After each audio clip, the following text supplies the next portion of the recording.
What's going on, my friends? Have you all ever seen that person at the gym that's got really beautiful, well-developed biceps, and then you keep gazing and you realize that they literally have no forearms, it's like a stick? That's probably because they are underdeveloped on their forearms. Same thing with calves. I see this a lot on calves. And a lot of this is because we talk a whole lot about these big movements, squatting, bicep curls, overhead shoulder presses, but you don't hear as much about working the accessories, the forearms, the calves, those smaller muscle groups that we still need to target. So this video is going to be all about those accessory movements. I'm going to give you some ideas of exercises that's going to help really hone in on your forearms and your calves. Let's get started. First of all, I want to point out that there's not just one calf muscle, there's not just one forearm muscle, there are multiple muscles on these groups. So think of it as you go along, because you don't just want to do one exercise and call it a day. You really need to hit these areas from all angles. So I'm going to start with the forearms and then we'll work down to calves. So a basic exercise you can begin with is using a weighted bar like this, and just try it with lightweight at first. I always recommend that so that you can get the feeling down and then move on to heavier. So what I do, and I'll show you from the side, I simply have my arms by my side.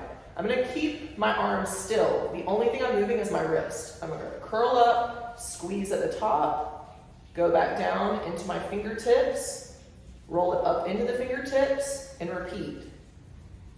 So on forearms, you sort of want to keep constant motion the whole time, except for when you're at the top of your contraction. Then you really want to squeeze, and like I always preach, use a mirror, stare at the muscle if you need to, and just imagine that it's doing all the work. Really increase your mind-muscle connection on these. So this is one variation from the front. The other thing you can do is put the bar behind you, and same concept. Roll it down to your fingertips, up into your palms, squeeze at the top, repeat. Forearms respond really well to high rep. So I would try to get at least 20 reps on these. So just pick a weight to where when you get to 20, it's really hard to keep going. You might need to go heavier, so just experiment. And another really basic forearm exercise requires dumbbells. And again, you'll want to go a little heavier than you do on things like bicep curls, because it's such a shorter range of motion that it's going to be a little harder to reach failure if you're going too light. So again, it's the same motion. Roll it down to the fingertips, roll it up to the palms, squeeze at the top, repeat. If you want to get really crazy, you can do sort of a concentration curl variation where you have your forearm rested on your leg. So you're really locked in from shoulder down to your wrist. And again, all you're going to move is your wrist. You roll it down, you bring it up and squeeze. Roll it down, bring it up and squeeze. You can go a little heavier on these if you're doing it this way. But you'll notice my bicep is doing some work as well. So I will warn you about that. If you've already worked your biceps, you might not want to use this one, unless you just want some extra bicep work. Now to work the back of the forearms, posterior side, what you're going to do is you can set up like this. You can also hold your arms over a machine if you want to do these standing. All you're going to do, have your feet firmly planted on the ground, reach them up towards the ceiling, squeeze, and actively push them down and repeat. Now, if you think about anatomy, here's the human body. We have worked the anterior side of the forearms, doing our curls here, curls this way. We have worked the posterior side of our forearms, reverse curls like we just showed you. And then we're going to also need to throw in an abduction and adduction movement. It's going to hit the sides of the forearms. And this might be my favorite one just because it feels so cool and funky. I like to use a plate for this, 25 pounds.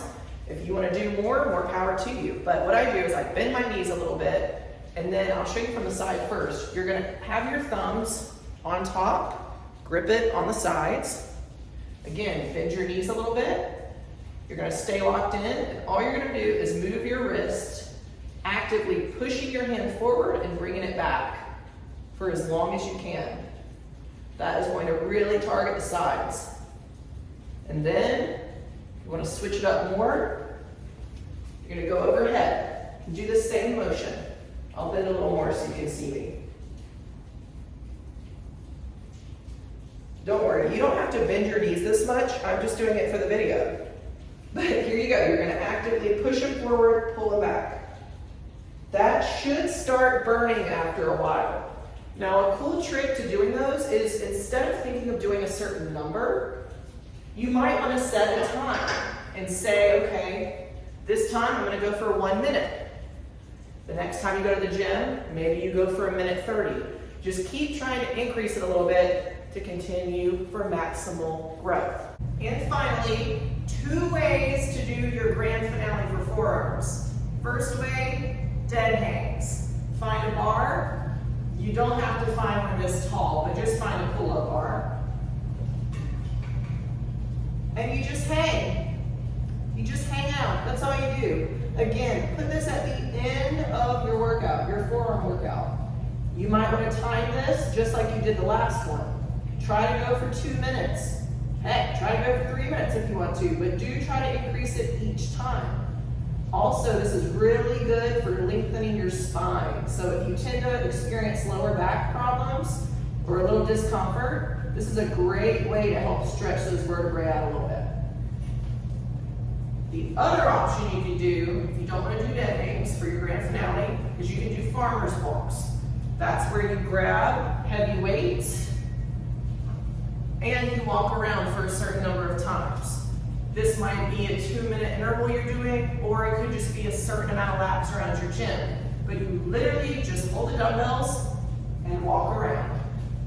So hopefully those forearm exercises help you a bit. Let me know how those feel for you in the comments below, or reach out to me directly. I always love to hear from you guys. Now, moving on to the calves. And you might have been wondering to this point, why the heck is Aubrey barefoot in all of her videos? There's a purpose for it. I actually really prefer to work out in my socks.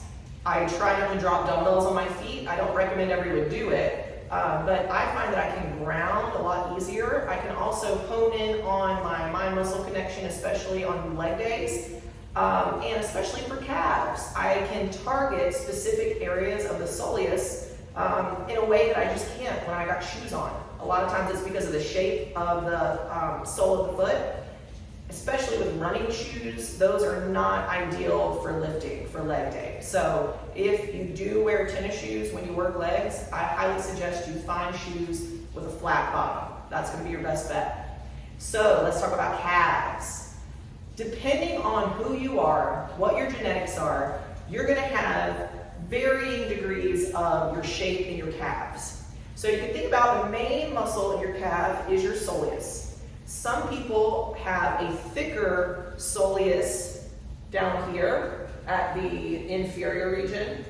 Other people are a little thicker up top. You'll find, at least I found, that people that tend to be sprinters, they tend to have a little bit more width at the top of their soleus, here at the top of the calf, whereas long distance runners and more of our endurance focused athletes tend to have a lot more width down here at the bottom, more, tying into where your Achilles tendon is.